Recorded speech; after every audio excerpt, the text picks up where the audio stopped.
नमस्कार, आप देख रहे हैं उत्तराखंड न्यूज 24.com। मैं हेमलता भट्ट नेथानी। पेश है आज के समाचार।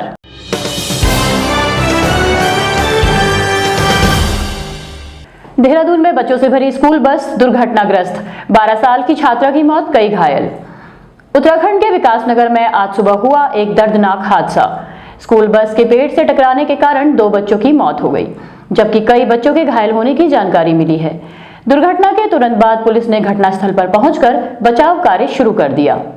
घटना विकासनगर के बाड़वाला की है।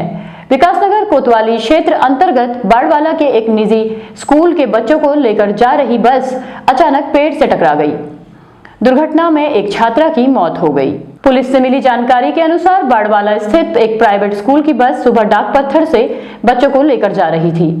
जलालिया पीर के पास बस अचानक पीपल के पेड़ से टकरा गई। बस के पेड़ से टकराते ही बच्चों में कोहराम मच गया।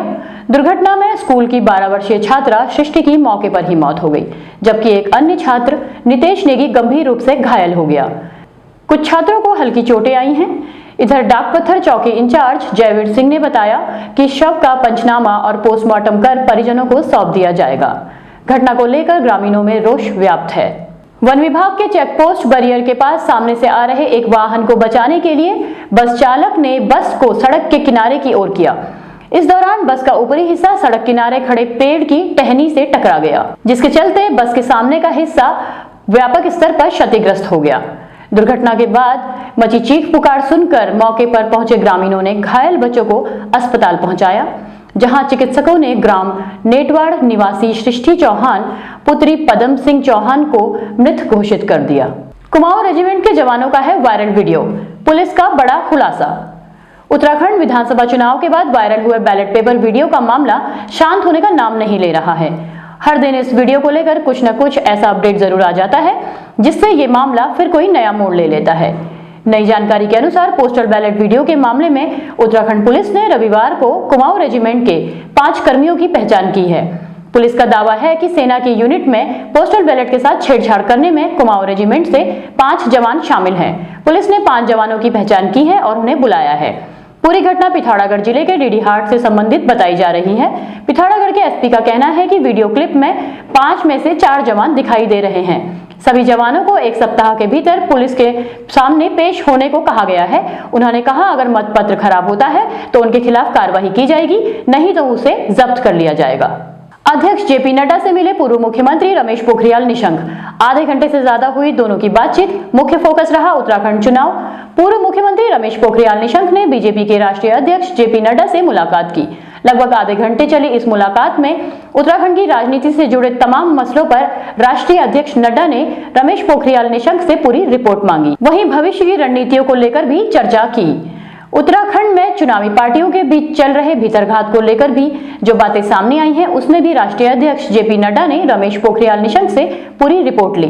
पोखरियाल की रिपोर्ट के अनुसार पार्टी हरिद्वार समेत पूरे उत्तराखंड में बहुत बड़ी कार्रवाई कर सकती है। वहीं माना जा रहा है कि रमेश पोखरियाल निशंक को भी पार्टी जल्द ही महत्वपूर्ण जिम्मेदारी देने जा रही है। पहाड़ी भोजन और भाषा के साथ रूम टू रीड और धात के फेसबुक लाइव कार्यक्रम मातृभाषा सप्ताह का हुआ सफल समापन। संस्कृत कर्मी डॉक्टर राकेश भट्ट की प्रस्तुति रही आकर्षण का केंद्र। उत्तराखंड की भाषाओं को लेकर धात और रूम टू रीड संस्थाओं द्वारा आयोजित मातृभाषा का समापन देवभूमि की भोजन परंपरा देहरादून में धात स्मृति वन में हुआ। इस अवसर पर सुप्रसिद्ध संस्कृत कर्मी डॉक्टर राकेश भट्ट ने अपनी सांस्कृतिक प्रस्तुतियों के साथ लोक कला और भाषा को अति सुंदर समन्वय प्रस्तुत किया। पहाड़ी भोजन कलियों भी आकर्षण का केंद्र रहा। आयोजन की अध्यक्षता डॉक्टर लोकेश नवानी ने की। कलियो फूड फेस्टिवल, जिसमें पहाड़ी फ्यूजन के साथ भोजन परोसा गया। मीठी टमाटर की चटनी, गहत की पटोड़ी, भंगजीर की चटनी और झंगोरे की बिरयानी मुख्य भोजन का केंद्र रहे। रुद्रप्रयाग जनपद से आज दिल दहला देने वाली तस्वीरें सामने आई हैं, जब जनपद के झालीमठ सारी गांव के समीप सुबह लगभग 8:30 बजे बिना बारिश अचानक भूस्खलन होने लगा, जिससे आसपास दहशत का माहौल और चीख पुकार मच गई। सूचना मिलते ही प्रशासनिक अमले ने घटनास्थल का जायजा लिया, जिसके पश्चात 11 परिवारों में कुल 62 लोगों को सुरक्षित स्थानों पर शिफ्ट किया जा रहा है। वो प्रभावित लोगों के लिए अन्य स्थानों पर रहने खाने की व्यवस्था की जा रही है। इस घटना में 2 गौशाला और 3 शौचालय क्षतिग्रस्त होने की सूचना है। पौड़ी पहुंचे वाइल्ड लाइफ एक्सपर्ट। मादा गुलदार व उसके 2 बच्चों को रेस्क्यू कर सुरक्षित स्थान पर पहुंचाने के लिए कर रहे हैं एक्शन प्लान की तैयारी। देखिए हमारे संवाददाता पंकज रावत की एक्सक्लूसिव रिपोर्ट। पिछले कई दिनों से पौड़ी शहरी क्षेत्र में गुलदार की सक्रियता से खौफ का माहौल पसरा हुआ है, जिससे निजात दिलाने को लेकर हरिद्वार और राजाजी नेशनल पार्क से wildlife expert doctor Amit Dhyani व राकेश नौटियाल ने जानकारी देते हुए बताया कि उनके द्वारा बाहर से गुलदार की गतिविधियों पर नजर रखने के लिए 7 कैमरे लगाए गए थे, जिसमें अब तक गुलदार कैद नहीं हो सका है। कहा कि अब आधुनिक उपकरणों के साथ 4 टीमें गठित कर सर्च अभियान चलाया जा सकेगा, लेकिन गुलदार अभी तक लोकेशन बदलने के कारण दिखाई नहीं दिया। उन्होंने कहा कि सर्च अभियान अभी भी जारी रहेगा और गुलदार दिखाई देने पर उसको ट्रैंकुलाइज करके रेस्क्यू करते हुए सुरक्षित स्थान पर छोड़ दिया जाएगा, जिससे कि शहरवासियों को गुलदार के आतंक से निजात दिलाने में मदद मिल सकेगी। उन्होंने बताया कि शहर में उगी झाड़ियों से गुलदार को छुपने में मदद मिल रही है और लोगों को दिखाई दे रहे मादा गुलदार और उसके दोनों बच्चे इस पर्यावरण के आदी हो चुके हैं। इस दौरान उन्होंने शहरवासियों से अपने घरों के आसपास की झाड़ियों को साफ करने और जानवरों के लिए उपयोग सिद्ध हो रहे कूड़े को शहर से दूर रखे जाने की अपील की है। इस बीच यूक्रेन रशिया विवाद के चलते यूक्रेन में फंसे हुए छात्रों की वापसी को लेकर मुख्यमंत्री पुष्कर सिंह धामी ने बड़ा बयान दिया है। उन्होंने कहा कि यूक्रेन में फंसे उत्तराखंड के लोगों की वतन वापसी को लेकर वो लगातार विदेश मंत्रालय के संपर्क में हैं। वहां फंसे उत्तराखंड के लोगों को जल्द ही सुरक्षित घर तक पहुंचा दिया जाएगा। मुख्यमंत्री धामी ने रविवार को कहा कि प्रधानमंत्री नरेंद्र मोदी के नेतृत्व में विदेश मंत्रालय की तरफ से निकासी अभियान चलाया गया है। इसके तहत यूक्रेन में फंसे उत्तराखंड के 15 छात्र छात्राओं को सकुशल वापस लाया गया है। शेष बच्चों को भी लाने के प्रयास जारी हैं। रविवार को भी उत्तराखंड के कुछ छात्र रोमानिया से लौटे हैं, जबकि सैकड़ों अब भी फंसे हुए हैं। गौरतलब है कि यूक्रेन से आ रही तस्वीरों व वायरल हो रहे वीडियो में छात्र छात्राओं को ठंड व जाम जैसी दिक्कतों का सामना करना पड़ रहा है। कोविड-19 की तीसरी लहर के वेरिएंट ओमिक्रॉन का असर धीमा पड़ने के बाद अब चौथी लहर को भी कयास। भारतीय प्रौद्योगिकी संस्थान IIT के गणित और सांख्यिकी विभाग के शोधकर्ताओं ने गसियन वितरण प्रणाली के आधार पर आकलन करके चौथी लहर आने का पूर्वानुमान बताया है। इसके लिए आवर वर्ल्ड इन डेटा नाम की वेबसाइट से कोरोना के अब तक के आंकड़ों का अध्ययन किया है। यह शोध पत्र मेड आर्किव वेबसाइट पर प्रकाशित कराया गया है। भारत में चौथी लहर का पूर्वानुमान लगाने के लिए IIT के वैज्ञानिक प्रोफेसर सुलभ और एसोसिएट प्रोफेसर शुभ्रा शंकर धर के निर्देशन में शोधार्थी सबरा प्रसाद राजेश भाई ने पहली लहर से लेकर अब तक कोरोना के विभिन्न वेरिएंट के प्रसार और उसके प्रभाव पर जारी डेटा का अध्ययन किया। साथ ही डेटा की गसियन वितरण मिश्रण प्रणाली के आधार पर गणना की और चौथी लहर के शिखर का समय निकलने के लिए बूटस्ट्रैप प्रणाली का उपयोग किया। इसके मुताबिक कोरोना संक्रमण का पहला मामला विश्व में पहली बार दिसंबर 2019 में सामने आया था। इसके बाद सभी देश वायरस के संक्रमण का शिकार होने लगे। जिम्बाब्वे और भारत में तीसरी लहर के आंकड़े लगभग एक समान थे। वर्तमान में जिम्बाब्वे में चौथी लहर शुरू हो गई है। इसकी वजह से जिम्बाब्वे के डेटा को आधार मान के विभाग की टीम ने गसियन वितरण मिश्रण प्रणाली का प्रयोग कर भारत में चौथी लहर का आकलन किया है। यमकेश्वर के स्वर्गाश्रम क्षेत्र के आधी रात को सड़क किनारे सो रहे एक साधु को हाथी ने कुचलकर मौत के घाट उतार दिया।